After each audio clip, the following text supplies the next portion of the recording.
اعوذ باللہ من الشیطان الرجیم بسم اللہ الرحمن الرحیم اولئک علی ھدی من ربہم واولئک هم المفلحون۔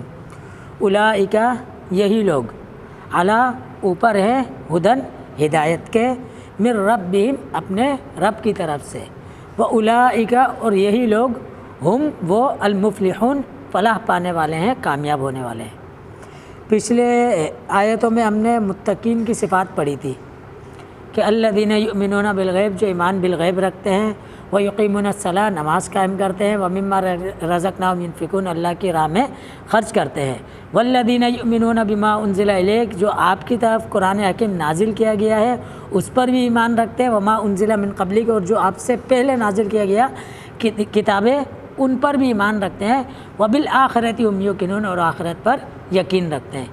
یہ متقین کی صفات بیان ہوئی۔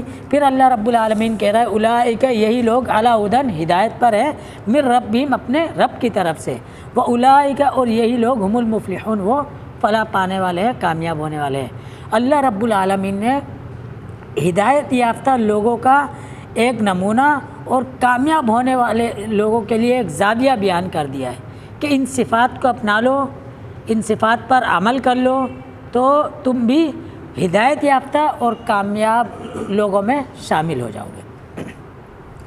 انا بے شک، الذین وہ لوگ، کفروا جنہوں نے کفر کیا، بے شک کافر، سواء برابر ہے، علیہم اوپر ان کے، انذرتہم کہ آپ ڈرائیں ان کو، ام لم تنذرہم، ام یا لم نہیں، تنذرہم آپ ڈرائیں ان کو، لا یؤمنون نہیں وہ ایمان لائیں گے۔ کہ کافروں کے لیے برابر ہے کہ آپ ان کو ڈرائیں اللہ کے عذاب سے، اللہ کے ڈر، اللہ کا خوف، یا آپ نہ ڈرائیں، وہ ایمان لانے والے نہیں ہیں۔ کیوں کہ ختم اللہ، مہر لگا دی اللہ تعالیٰ نے۔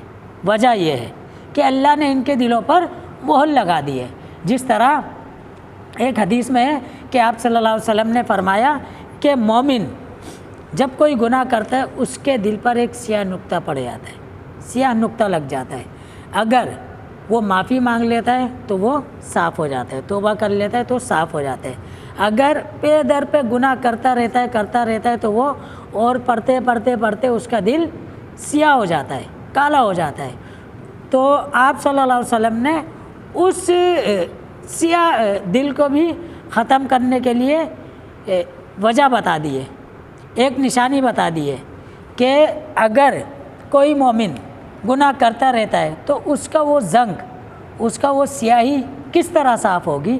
وہ قرآن حکیم کی تلاوت سے صاف ہوگی، وہ کثرت استغفار سے صاف ہوگی۔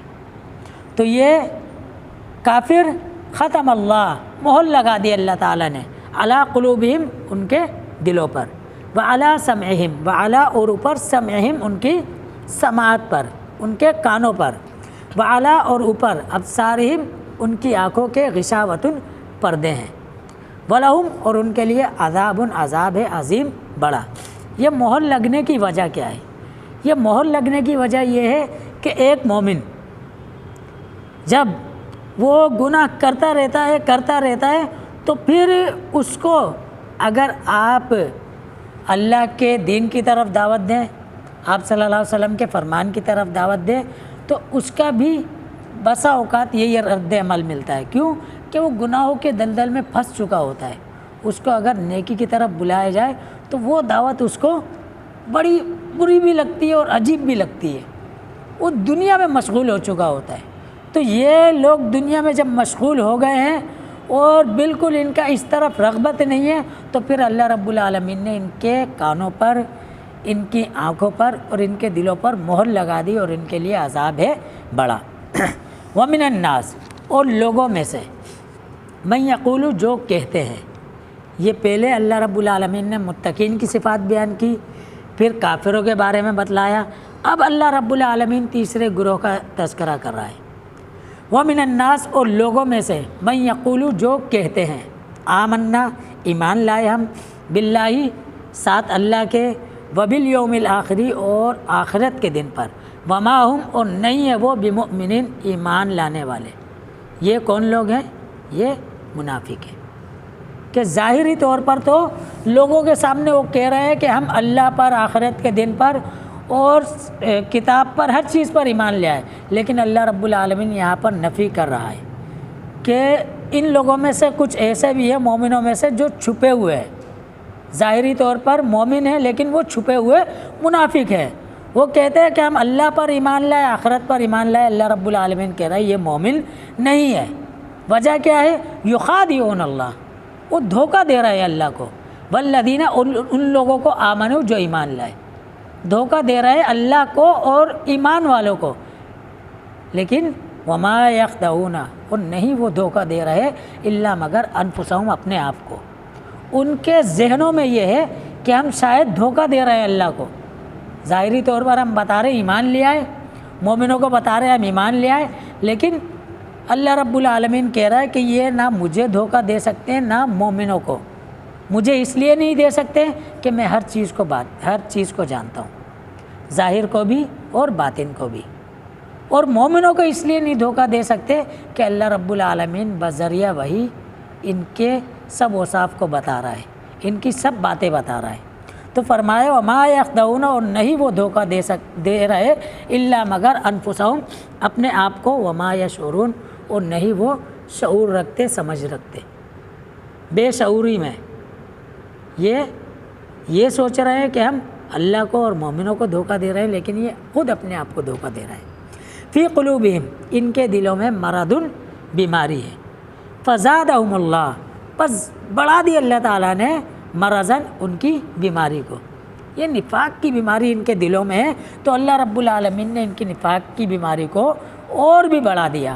وَلَهُمْ، اور ان کے لیے عذاب، عذاب ہے علیم، دردناک، بما کانوا، ان کے لیے دردناک عذاب ہے۔ وجہ کیا ہے؟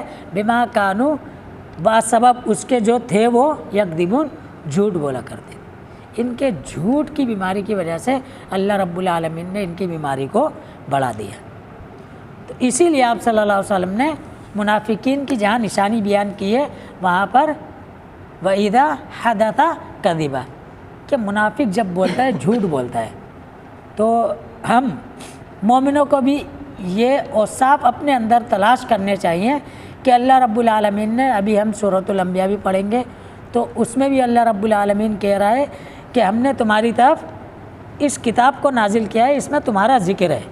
تو ہمیں وہ اوصاف اپنے اندر تلاش کرنے چاہیے کہ ہمارے اندر مومنوں والی صفات ہیں یا منافق والی صفات ہیں۔ اللہ رب العالمین عمل کی توفیق عطا فرمائے۔ وآخر دعوانا ان الحمد للہ رب العالمین۔